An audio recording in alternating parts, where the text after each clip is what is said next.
ಪರಪುರುಷನೊಂದಿಗೆ ಅನೈತಿಕ ಸಂಬಂಧದ ಅನುಮಾನ. ಗಂಡನ ಅನುಮಾನಕ್ಕೆ ಅಮಾಯಕ ಪತ್ನಿಯ ಹತ್ಯೆ.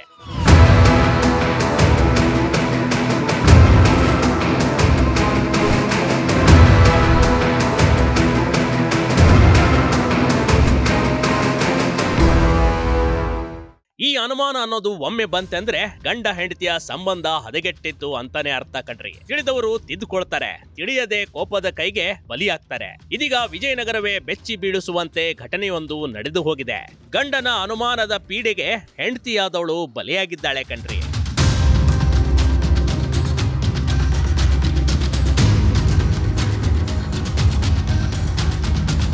ಹೀಗೆ ಬಾಗಿಲದ ಮುಂದೆ ಹೆಣವಾಗಿ ಬಿದ್ದವಳು 36 ವರ್ಷದ ಝಾನ್ಸಿ. ಕ್ರಿಶ್ಚಿಯನ್ ಕುಟುಂಬಕ್ಕೆ ಸೇರಿದ ಈ ಹೆಣ್ಣು ಮಗಳಿಗೆ 13 ವರ್ಷಗಳ ಹಿಂದೆ ಸೆಲ್ವಕುಮಾರ್ ಎಂಬುವರ ಜೊತೆ ವಿವಾಹವಾಗಿತ್ತು. ಮದುವೆಯಾಗಿ 7-8 ವರ್ಷಗಳು ಗಂಡ ಹೆಂಡತಿ ಚೆನ್ನಾಗೇ ಇದ್ರು. ಮದುವೆಯಾಗಿ ಇಷ್ಟು ವರ್ಷ ಕಳೆದಿದ್ರು ಹೆಂಡತಿಗೆ ಮಕ್ಕಳಾಗಿರ್ಲಿಲ್ಲ. ಇದರಿಂದ ಸೆಲ್ವಕುಮಾರ್ ಕುಟುಂಬದಲ್ಲಿ ಈ ವಿಚಾರಕ್ಕೆ ಆಗಾಗ ಮಾತುಕತೆ ಮುನಿಸುಗಳು ನಡೆದೇ ಇರ್ತಿದ್ವು. ಆದ್ರೆ ಗಂಡನ ತಲೆಯಲ್ಲಿ ಅನುಮಾನದ ಹುಳು ಹೊಕ್ಕಿದ್ದರಿಂದ ಗಂಡನಾದವನು ಅದೆಂತ ಹಲ್ಕ ಕೆಲಸ ಮಾಡಿದ್ದಾನೆ ಅಂತ ನೋಡಿ.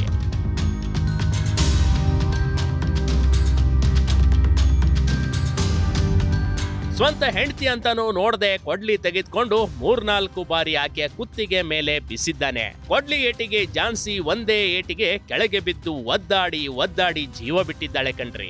ಇಂಥದೊಂದು ಹೃದಯ ವಿದ್ರಾವಕ ಘಟನೆ ನಡೆದಿರುವುದು ವಿಜಯನಗರ ಜಿಲ್ಲೆಯ ಹೊಸಪೇಟೆ ತಾಲೂಕಿನ ವೆಂಕಟಾಪುರ ಕ್ಯಾಂಪ್ನಲ್ಲಿ.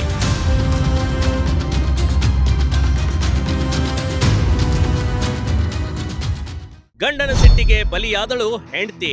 ಕೊಡ್ಲಿ ತಗೊಂಡು ಕುತ್ತಿಗೆ ಕತ್ತರಿಸಿದ ಗಂಡ. 40 ವರ್ಷದ ಸೆಲ್ವಕುಮಾರ್ ಆಗಾಗ ಹೆಂಡತಿಯ ಮೇಲೆ ಅನುಮಾನ ಪಡುತ್ತಿದ್ದ. ಪರಪುರುಷರ ಜೊತೆ ಮಾತಾಡಿದ್ರು ಅವರೊಂದಿಗೆ ಸಂಬಂಧ ಕಟ್ಟುತ್ತಿದ್ದ. ಹೆಂಡತಿಯಾದವಳು ಯಾವ ಪುರುಷರೊಂದಿಗೆ ಮಾತನಾಡಬಾರದು, ನೋಡಬಾರದೆಂದು ಕಟ್ಟಲೆ ಹಾಕಿದ್ದ. ಆಕೆಯು ಗಂಡನ ಭಯಕ್ಕೆ ಯಾರೊಂದಿಗೂ ಮಾತಾಡ್ತಿರ್ಲಿಲ್ಲ. ಆಕೆಯ ಸಂಪೂರ್ಣ ಸ್ವಾತಂತ್ರ್ಯವನ್ನೇ ಗಂಡನಾದವನು ಕಸಿದ್ಕೊಂಡು ಬಿಟ್ಟಿದ್ದ ಕಣ್ರಿ. ಈ ವಿಚಾರವಾಗಿ ಆಗಾಗ ಇಬ್ಬರ ಮಧ್ಯೆ ಸಣ್ಣ ಪುಟ್ಟ ಗಲಾಟೆಗಳು ನಡೆದೇ ಇರ್ತಿದ್ವು. ಗಂಡ ಅನುಮಾನ ಪಿಚಾಚಿ ಅಂತ ಗೊತ್ತಾದ್ಮೇಲೆ ತವರು ಮನೆಯಲ್ಲಿ ವಿಚಾರ ಝಾನ್ಸಿ ತಿಳಿಸಿದ್ಲು. ಇಬ್ಬರ ಮಧ್ಯೆ ತವರು ಮನೆಯವರು ರಾಜಿ ಸಂಧಾನ ಕೂಡ ಮಾಡಿದ್ರು.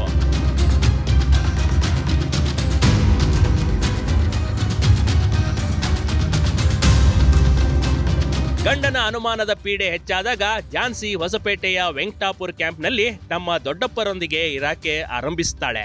ಕಳೆದ 3 ತಿಂಗಳಿಂದ ಗಂಡನು ಬದಲಾಗೋ ತನಕ ಇಲ್ಲೇ ಇರ್ತೀನಿ ಅಂತ ಝಾನ್ಸಿ ಹಠ ಹಿಡಿದು ಗಂಡನಿಂದ ದೂರ ಆಗಿದ್ಲು. ಈ ಸಂಗತಿ ಸೆಲ್ವಕುಮಾರ್ನಲ್ಲಿ ಸಹಿಸೋಕೆ ಆಗ್ತಿರ್ಲಿಲ್ಲ.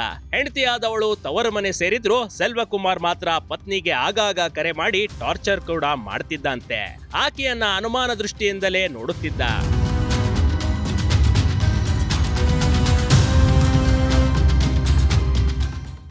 ಹೊಸ ವರ್ಷದ ಹಿಂದಿನ ದಿನ ಝಾನ್ಸಿ ಪಾಲಿಗೆ ಕರಾಳ ದಿನ. ತವರು ಮನೆಯಲ್ಲೇ ಗಂಡನ ಕೈಯಲ್ಲೇ ಹೋಯ್ತು ಜೀವ. ನಾಳೆ ಆದ್ರೆ ಹೊಸ ವರ್ಷದ ಸಂಭ್ರಮ ಮನೆ ಮಾಡಿತ್ತು. ಆದ್ರೆ ಇತ್ತ ಝಾನ್ಸಿ ಮನೆಗೆ ಬಂದ ಸೆಲ್ವಕುಮಾರ್ ಹೆಂಡತಿಯನ್ನ ಕರೆಯೋದಕ್ಕೆ ಅಂತ ಬಂದಿದ್ದ. ಆಗಾಗ ಅನುಮಾನದ ವಿಷಯವಾಗಿ ಇಬ್ಬರ ನಡುವೆ ಮಾತಿನ ಚಕಮಕಿ ನಡೆದೇ ಇತ್ತು. ಆದ್ರೆ ಕೋಪ ನೆತ್ತಿಗೇರಿಸಿಕೊಂಡ ಸೆಲ್ವಕುಮಾರ್ ಅಲ್ಲಿಯೇ ಇದ್ದ ಕೊಡ್ಲಿಯನ್ನ ಹಿಡ್ಕೊಂಡು ಹೆಂಡತಿಯನ್ನ ಜೋರಾಗಿ ತನ್ನತ್ತ ಎಳೆದುಕೊಳ್ತಾನೆ. ಹೆಂಡತಿಯನ್ನ ಬಗ್ಗಿಸಿ ಆಕೆಯ ಕುತ್ತಿಗೆ ಮೇಲೆ 3-4 ಬಾರಿ ಕೊಡ್ಲಿ ಜೋರಾಗಿ ಬೀಸಿದ್ದ. ಕೊಡ್ಲಿ ಏಟಿಗೆ ಝಾನ್ಸಿ ಸ್ಥಳದಲ್ಲೇ ರಕ್ತಸ್ರಾವವಾಗಿ ಪ್ರಾಣ ಕಳೆದುಕೊಂಡಿದ್ಲು.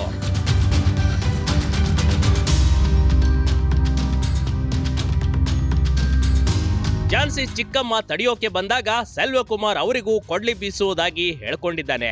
ಗಾಬರಿ ಬಿದ್ದ ಚಿಕ್ಕಮ್ಮ ಕೂಡ ಅಲ್ಲಿಂದ ಓಡಿ ಹೋಗಿ ಪೊಲೀಸರಿಗೆ ವಿಷಯ ಮುಟ್ಟಿಸಿದ್ದಾರೆ. ಕೊಲೆಯಾದ 4 ಗಂಟೆಯಲ್ಲಿ ಆರೋಪಿಯನ್ನ ಬಂಧಿಸುವಲ್ಲಿ ಪೊಲೀಸರು ಯಶಸ್ವಿಯಾಗಿದ್ದಾರೆ. ಇದೀಗ 40 ವರ್ಷದ ಸೆಲ್ವಕುಮಾರ್ ಪೊಲೀಸರ ಅತಿಥಿಯಾಗಿದ್ದಾನೆ. ಹೆಂಡತಿಯ ಮೇಲೆ ಅನುಮಾನಕ್ಕೆ ಆಕೆಯ ಜೀವವನ್ನ ಪಡೆದು ಕಂಬಿ ಎಣಿಸುವಂತಾಗಿದೆ. ಗಂಡ ಹೆಂಡತಿಯ ಜಗಳ ಏನಿದ್ರು ಉಂಡು ಮಲಗೋ ತನಕ ಇರ್ಬೇಕು ಕಣ್ರಿ. ಅದನ್ನ ಬಿಟ್ಟು ಇಬ್ಬರಲ್ಲಿ ಅನುಮಾನ ಅನ್ನೋದು ಬಂದ್ರೆ ಅಂತ್ಯ ಅನ್ನೋದು ಇದೇ ರೀತಿ ಆಗೋದು. ಅನುಮಾನ ಪಡೋದಕ್ಕಿಂತ ಇಬ್ರು ಕುಳಿತು ಬಗೆಹರಿಸಿಕೊಂಡ್ರೆ ಸಂಸಾರ ಚೆನ್ನಾಗಿರುತ್ತದೆ ಅನ್ನೋದ್ರಲ್ಲಿ 2 ಮಾತಿಲ್ಲ. Big TV Karnataka, Vijayanagara. ಹೊಸ ವರ್ಷ ಬಂತು, ಏನಾದ್ರೂ ಚಿನ್ನ ಖರೀದಿ ಮಾಡಬೇಕು ಅನ್ಕೊಂಡಿದ್ದೀರಾ? ಆದ್ರೆ ಎಲ್ಲೆಡೆ ಮೇಕಿಂಗ್ ಚಾರ್ಜ್ ಭಾರಿ ತುಟ್ಟಿಯಾಗಿದೆ. ಹೇಗೆ ಖರೀದಿ ಮಾಡೋದು ಅಂತ ಚಿಂತೆ ಮಾಡಬೇಡಿ. ನಮ್ಮ ಬಳ್ಳಾರಿಯಲ್ಲೇ ಹೊಸದಾಗಿ ಚಂದನ ಸ್ವರ್ಣ ಮಂದಿರ್ ಜ್ಯುವೆಲರಿ ಶಾಪ್ ಓಪನ್ ಆಗಿದೆ. ಸಿಲ್ವರ್ ಗೋಲ್ಡ್ ಐಟಮ್ಸ್ ಎಲ್ಲ ಇದಾವೆ. ಆಫರ್ಸ್ ಎಲ್ಲ ಚೆನ್ನಾಗಿದಾವೆ.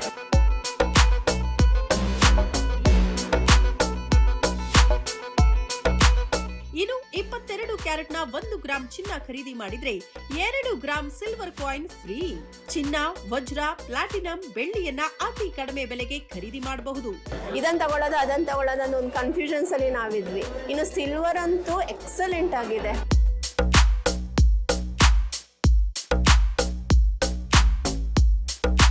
ಈಗಂತೂ ನಮ್ಮ ಮಹಿಳೆಯರು ಈ ಶಾಪ್ ನೊಳಗಡೆ ಮುತ್ತಿಗೆ ಹಾಕಿ ಚಿನ್ನ ಖರೀದಿ ಮಾಡ್ತಿದ್ದಾರೆ. ಕಲೆಕ್ಷನ್ಸ್ ತುಂಬಾ ಚೆನ್ನಾಗಿದ್ದಾವೆ. ಅವ್ರು ಏನ್ ಬೇಕೋ ಇಮಿಡಿಯೇಟ್ ಸಿಕ್ಕಂತ ಶಾಪ್ ಅಂದ್ರೆ ಇದನ್ನ ಅಂತ ಹೇಳಿ.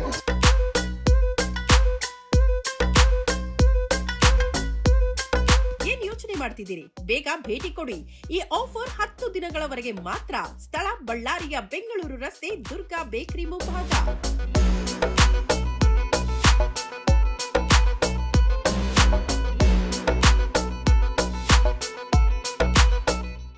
ಬಿಗ್ ಟಿವಿ ಕರ್ನಾಟಕ ಯೂಟ್ಯೂಬ್ ಚಾನಲ್ಗೆ ಈಗಲೇ ಸಬ್ಸ್ಕ್ರೈಬ್ ಮಾಡಿ. ಧನ್ಯವಾದಗಳು.